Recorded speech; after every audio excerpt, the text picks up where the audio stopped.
So generally, some of the red flags of fraud in general that I see.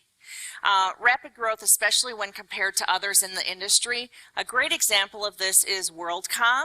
So back in, what was it, around 2000, WorldCom was growing really rapidly, acquiring a bunch of smaller companies. And everyone was so excited. Oh my God, WorldCom is such a good company. Look, they're outperforming all these other companies in the industry. Unfortunately, that was a red flag of fraud that most people didn't see at that time.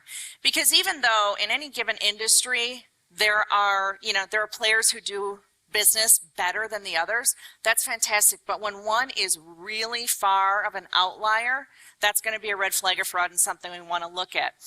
As always, when I'm teaching people about red flags of fraud, I'm saying if you find one of these characteristics, probably not a big deal.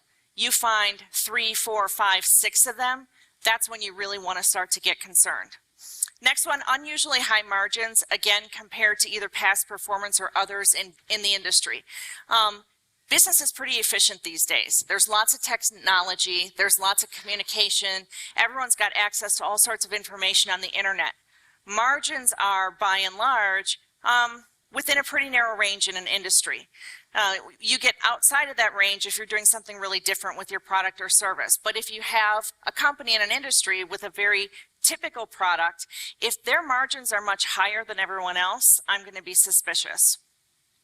Third one, profitable but no cash flow. This was the problem with Enron. Enron, quarter after quarter, was reporting profits, and they never had any cash. The cash never caught up to their profits. Huge red flag. Now, when you think about businesses maybe that are expanding, it usually takes cash to fund that. So the cash will lag the profits a lot of times, but they won't be non-existent as they were with Enron. And then key financial ratios inconsistent with the industry. In my work, I do spend a lot of time looking at ratios, percentages, comparisons, looking at all sorts of data analysis to try to figure out what's wrong here. What we typically see is that when executives are manipulating the financial statements, they manipulate the obvious numbers, but they forget that there may be effects on other numbers and other ratios. And so you start looking at some of these ratios and you see ones that look really, really strange, and that's a tip-off to fraud.